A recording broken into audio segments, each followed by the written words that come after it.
रहीम। अगला जो हमारे पास शुरू हो रहा है ना चैप्टर, वो हमारे पास कौन सा है? Reaction kinetics. अब रिएक्शन काइनेटिक्स के अंदर क्या है कि आपको बताया जाता है कि रेट ऑफ रिएक्शन का, फिर उसके ऑर्डर वगैरह का पता लगाना होता है, तो ये उस हिसाब से है। ठीक है, तो सबसे पहले हम बात कर लेते हैं रेट ऑफ रिएक्शन की। रेट ऑफ रिएक्शन स्टार्ट के अंदर फास्ट होता है, टाइम गुजरता जाता है तो डिक्रीज़ कर जाता है। Then never remain same at any point. ठीक है, किसी भी पॉइंट पर सेम नहीं रहता। ये एमसीक्यू आता होता है कि rate of reaction never remain same at any point. फिर रेट ऑफ रिएक्शन फाइंड कैसे करते हैं? Change in concentration of substance divided by time taken. ठीक है, फिर उसके बाद क्या होता है? Delta T, delta 5 over delta T. ठीक है, ये इसका फॉर्मूला है। अब हम बात कर लेते हैं एवरेज की। एवरेज रेट या इंस्टेंटेनियस रेट। ठीक है, at the beginning A, let's suppose A convert हो रहा है बी के अंदर। At the beginning instantaneous rate is greater than average rate, at the end average rate is greater than instantaneous rate. Delta T is equal to, जब zero हो जाएगा then हमारे पास क्या होगा? Instantaneous rate is equal to average rate. अब हम जब रेट ऑफ रिएक्शन लिखते हैं ना, देन अगर हमारे पास नेगेटिव साइन है वो हमारे पास शो करे डिक्रीज इन रिएक्टेंट, और पॉजिटिव है वो हमारे पास शो करे इंक्रीज इन प्रोडक्ट। अब हमने ऑर्डर ऑफ रिएक्शन कैसे निकालते हैं? ऑर्डर ऑफ रिएक्शन निकालने के लिए हम क्या करते हैं, ये हमने सारा उसके अंदर एक्सप्लेन तो नहीं मैं कर रहा, लेकिन इसके अंदर बस आपको बेसिक बता रहा हूँ। Rate of reaction is equal to K bracket reactants और साथ में उनकी पावर्स। अब जब हमने निकालना है इसके अंदर, तो हम जो पावर तो होंगी उनको ऐड कर देंगे, जो हमारे पास वो आ जाएंगी, वो एन है। एन हमारे पास क्या है? Order of reaction. A plus B is equal to N, जो हमारे पास ऑर्डर ऑफ रिएक्शन है। ठीक है, फिर उसके थ्रू अगर हमने के की वैल्यू निकालनी है तो के के लिए हम ये वैल्यू यूज़ करेंगे। अब क्या होता है हमारे पास बाद ऑफ पेपर के अंदर आपको बता देता है कि ना आपका फर्स्ट ऑर्डर रिएक्शन है, सेकंड ऑर्डर रिएक्शन है, थर्ड ऑर्डर रिएक्शन है, तो अपना के की वैल्यू निकालो। तो के की वैल्यू आप इस फॉर्मूले को यूज़ करते हुए ना आप निकाल लोगे। हमारे पास रेट ऑफ रिएक्शन का क्या है? वैल्यू है मोल पर डेसीमीटर क्यूब पर सेकंड।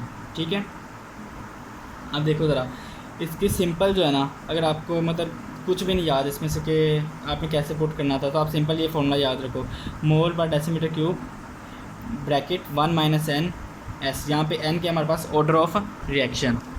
आप इसको इनके अंदर पुट करते जाओगे ना, तो आपके सेम वही आंसर आते जाएंगे।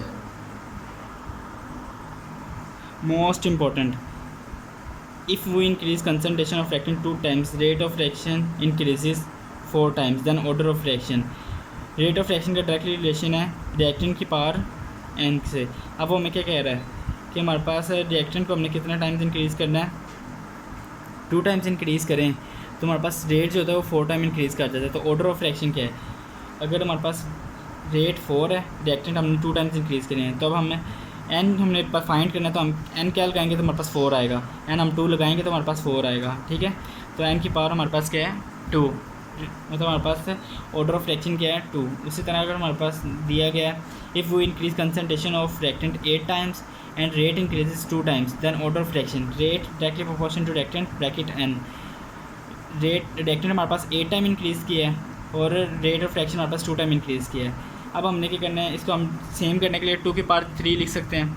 ठीक है, हमने n फाइंड करना है। n क्या होगा कि हमारे पास 2 इज इक्वल टू 2 होगा। n 1/3 होगा तो हमारे पास 2 इज इक्वल टू 2 होगा, और हमारे पास देन क्या होगा? ऑर्डर ऑफ रिएक्शन हमारे पास क्या होगा? 1/3। अब rate of reaction increases 2 times for every 10 degree Celsius rise in temperature. So what would be the rate if we increase temperature up to 10 to 450 degree Celsius. अब देखो हर 10 डिग्री के बाद ना हमारे पास रेट ऑफ रिएक्शन डबल हो रहा है, तो हम क्या फॉर्मूला यूज़ करेंगे? 2 की पावर n। अब जितने हमारे पास n आएंगे, ठीक है, उसको हम उसकी पावर पे लिख देंगे, देन हमारे पास आंसर आ जाएगा। ठीक हो गया। उसके अलावा अगर आप इसको दूसरी तरह करना चाह रहे हैं कि हमारे पास हर 10 के बाद ना रिएक्शन जो है वो हमारे पास 2 टाइम्स इंक्रीज़ हो रहा है। 2 टाइम्स इंक्रीज़ यहाँ पे हुआ, 2 टाइम्स इंक्रीज़ यहाँ पे हुआ, 2 यहाँ पे हुआ, 2 यहाँ पे हुआ। अब हम इन सबको मल्टीप्लाई कर देंगे, देन हमारे पास भी क्या आएगा? 16 टाइम्स रिएक्शन इंक्रीज़ कर जाएगा। ठीक हो गया। अब बात करते हैं ऑर्डर ऑफ रिएक्शन की। ऑर्डर ऑफ रिएक्शन के अंदर हमारे पास कुछ एग्जांपल्स हैं, वो एग्जांपल्स बुक किए हैं। आपने उन एग्जांपल को रट्टा मार लो, क्योंकि उन्हीं एग्जांपल्स के अंदर से ना आपको पेपर आएगा। उसके अलावा बाहर से कहीं से भी नहीं कोई एग्जांपल आती। Sum of all exponent to which concentration in the rate of equation is raised, उसको कहते हैं order of reaction. It is number of reacting molecules whose concentration alter as a result of chemical change. ये हमारे पास order of reaction experimental value होती है, ठीक है. उसके अलावा ये 3 से ज़्यादा कभी हो ही नहीं सकती. Order of reaction could be zero, fractional, और जो ये हमारे पास कब फाइंड होती है जब हमारे पास रेट लिमिटिंग स्टेप से ना हम ऑर्डर ऑफ फ्रैक्शन फाइंड कर सकते हैं, ठीक है. अब ये एग्जांपल्स हैं ये सारी एग्जांपल्स ना आपकी बुक के अंदर दी हुई हैं कि फ़र्स्ट ऑर्डर रिएक्शन की एग्जांपल कौन सी है, सूडो फर्स्ट ऑर्डर की कौन सी है. सूडो फर्स्ट ऑर्डर के अंदर क्या होता है कि हमारे पास एक जो होता है वो हमारे पास एक्सेस के अंदर आ जाता है, ठीक है. फिर उसके बाद थर्ड ऑर्डर की दी है, फ्रैक्शनल की दी हुई है. फिर उसका ज़ीरो ऑर्डर, ये इंपॉर्टेंट है. ज़ीरो ऑर्डर जो होता है ना ये इंडिपेंडेंट ऑफ रिएक्टेंट कंसंट्रेशन होता है. जैसे photochemical reactions are zero order reactions, ठीक है. ये पेपर के अंदर एमसीक्यूज आता है कि photochemical reactions are zero order reactions, या फिर वो कहता है कि ज़ीरो ऑर्डर रिएक्शन बताओ कौन से है. वो आगे इक्वेशन दे देता है और एंड पे लिख देता है फोटोकेमिकल रिएक्शन. जब आपको इक्वेशन दे देता है तो आपने बताना होता है कि कौन सा ज़ीरो ऑर्डर है. अब बात आ जाती है हाफ़ लाइफ की. हाफ़ लाइफ अगर आपने फिज़िक्स के लेक्चर लिए हों तो आपके फिज़िक्स के लेक्चर के अंदर हाफ़ लाइफ बड़ी अच्छी तरह एक्सप्लेन किया होगा, ठीक है. तो अब ये आपकी बुक के अंदर लिखा हुआ है, ये आ जाते होते हैं एमसीक्यूज़ के. हाफ़ लाइफ ऑफ N2O5 कितनी है, हाफ़ लाइफ ऑफ यूरेनियम 235/92 कितनी है. अगर आपने हाफ़ लाइफ निकालनी है तो उसका फॉर्मूला क्या है, T1/2 ब्रैकेट n जो हमारे पास वो शो करेगा ऑर्डर ऑफ फ्रैक्शन को डायरेक्टली प्रोपोर्शनल टू 1/an-1, ठीक है. ये इस तरह आपने फाइंड कर लेनी. फिर आगे आपको दिया गया है कि ज़ीरो ऑर्डर रिएक्शन होगा, देन आपके पास क्या वैल्यू होगी ए कंसंट्रेशन. अगर फर्स्ट ऑर्डर होगा तो 0.693 डिवाइडेड बाई के. इस तरह मतलब ये वैल्यूज़ आपको एग्जैक्ट याद होनी चाहिए कि सेकंड ऑर्डर के अंदर हाफ लाइफ का क्या फॉर्मूला है, थर्ड ऑर्डर के अंदर हाफ लाइफ का क्या फॉर्मूला है, ठीक है. क्योंकि पेपर के अंदर आपको ये इस तरह बताएगा वैल्यू ऑफ के इज़ दिस, ठीक है. देन T1/2, अब 1 लिखा हुआ है तो मतलब ये फर्स्ट ऑर्डर रिएक्शन है. V मतलब half life of first order reaction क्या होगी. अब फर्स्ट ऑर्डर रिएक्शन का हम देख लेंगे कि हमारे पास क्या फॉर्मूला था 0.693 डिवाइडेड बाई के उसने हमें दे दिया 0.345, ठीक है. देन हमारे पास क्या वैल्यू आ गई 2. अब आगे वो क्या कहता है, half life of each substance is 12 second. Then how much percentage is consume after 36 second. अब देखो हमें 36 सेकेंड का पूछा है, हाफ लाइफ क्या है 12 सेकेंड्स. अब हम इनको आपस में डिवाइड करेंगे तो हमारे पास क्या पता चल जाएगा कि कितनी हाफ लाइफ्स गुजरी हैं. तो 3 हाफ लाइफ्स गुजरी हैं. 3 हाफ लाइफ्स के अंदर हम देखें कितना कंज्यूम होता है. 100 से 50 मतलब 50 कंज्यूम हो गए, 50% कंज्यूम हो गया. 50 से 25 हुआ है मतलब 25% ये और 50% वो, 75% कंज्यूम हो गया. अब फिर इस 25 में से 12.5 बच गया और बाकी 12.5 कंज्यूम हो गया. तो मतलब कितना हो गया कंज्यूम, कितना आ गया 50 + 25 + 12.5, तो मतलब 87.5 कंज्यूम हो गया और बाकी कितना रह गया 12.5 रह गया. अगला एमसीक्यूज़ है, if 60 gram of reactant remain 7.5 gram after 24 second than half life will be. अब देखो ज़रा 60 से 30, 30 से 15, 15 से 7.5, मतलब ये हमने लिख लिया कि हमारे पास इसकी हाफ लाइफ है और वो कहता है कि ना 24 सेकंड के बाद कितनी रहेगी. अब देखो इससे हमें क्या पता चल रहा है, तो हमारी कितनी हाफ लाइफ गुजरी हैं, 3 हाफ लाइफ गुजरी हैं.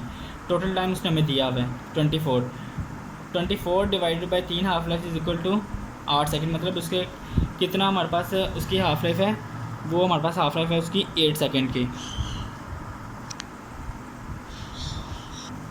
अब बात कर लेते हैं कि रेट ऑफ रिएक्शन किसके ऊपर डिपेंड करती है, कौन से फैक्टर रेट ऑफ रिएक्शन को इफ़ेक्ट करते हैं, ठीक है.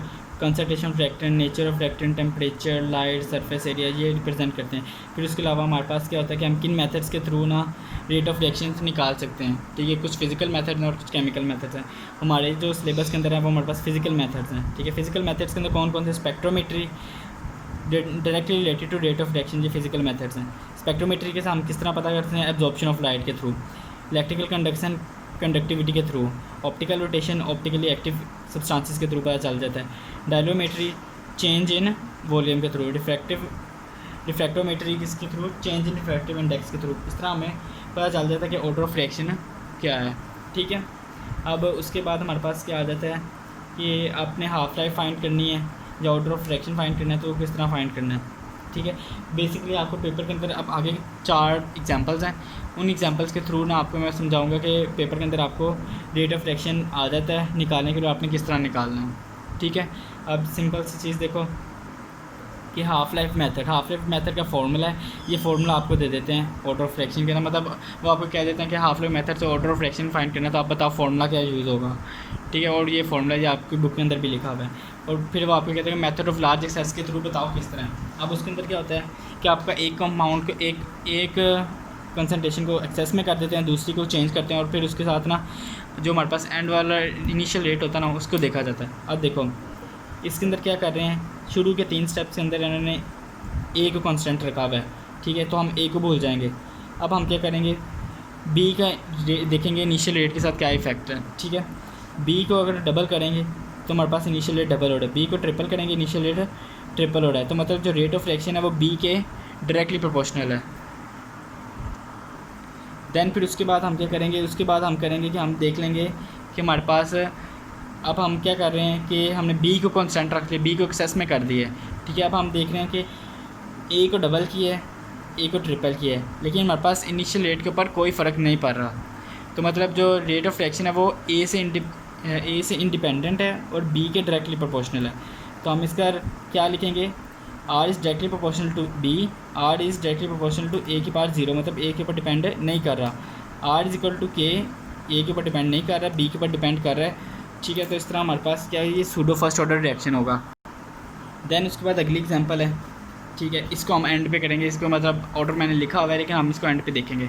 अब हम बात कर लेते हैं इसकी, अगर हमें एक्स दिया गया है, ठीक है, जब हमारे पास सेम वर्ड सेम रीडिंग्स आ रही हो ना, तो मतलब वो चीज़ हमने कॉन्स्टेंट कर दी होती है, ठीक है। एक्स को डबल किया है, इनिशियल रेट डबल हो गया, एक्स को ट्रिपल किया, इनिशियल रेट ट्रिपल हो गया, ठीक है। उसके बाद एक्स को कांस्टेंट रख दिया है, तो मतलब इससे हमें क्या पता चलता है, इससे हमें पता चलता है कि रेट डायरेक्टली प्रोपोर्शनल है एक्स के, ठीक है। उसके बाद हम एक्स को हमने कांस्टेंट रख दिया है, फिर हमने वाई को डबल किया है, वाई को ट्रिपल किया है, तो हमारे पास रेट सेम रहा है, तो मतलब rate of reaction directly proportional है एक्स के और डायरेक्टली और इंडिपेंडेंट ऑफ किसके है, वाई के। तो ये कौन सा हुआ, सूडो फर्स्ट ऑर्डर रिएक्शन हो गया, ठीक है। और उसकी इक्वेशन हमने ढूंढ लेनी है, वो हमने लगा देनी है। आप देखो ज़रा, ये इंपॉर्टेंट है बात, पेपर के अंदर अगर ऐसी आ जाती है एग्जांपल तो हम कंफ्यूज हो जाते हैं कि इसके अंदर क्या था, ठीक है।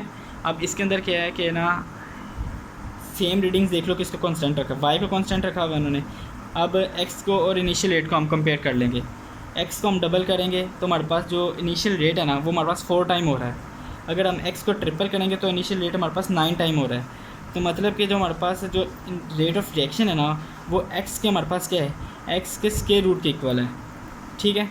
मतलब उसको डबल करोगे तो वो 4 टाइम हो जाएगा, अगर वो ट्रिपल करोगे तो हमारे पास 9 टाइम्स हो जाएगा। अब उसके बाद उसने क्या किया है, उसने किया है कि ना एक्स कांस्टेंट रख दिया है, वाई को डबल कर रहा है, वाई को ट्रिपल कर रहा है, ठीक है। तो आगे रेट ऑफ रिएक्शन पे क्या फ़र्क पड़ रहा है, रेट ऑफ रिएक्शन हमारे पास देखा जाए तो डबल करने से डबल हो गया और ट्रिपल करने से ट्रिपल हो गया, ठीक है। तो मतलब रेट ऑफ रिएक्शन वाई के डायरेक्टली प्रोपोर्शनल है और एक्स के पावर की 2 के ऊपर प्रोपोर्शनल है, ठीक है। रेट ये ए की जगह एक्स आना था, एक्स के स्क्वायर के इक्वल है और बी के मतलब वाई के डायरेक्टली इक्वल है, तो हमारे पास रेट ऑफ रिएक्शन आ जाएगा थर्ड ऑर्डर रिएक्शन आ जाएगा।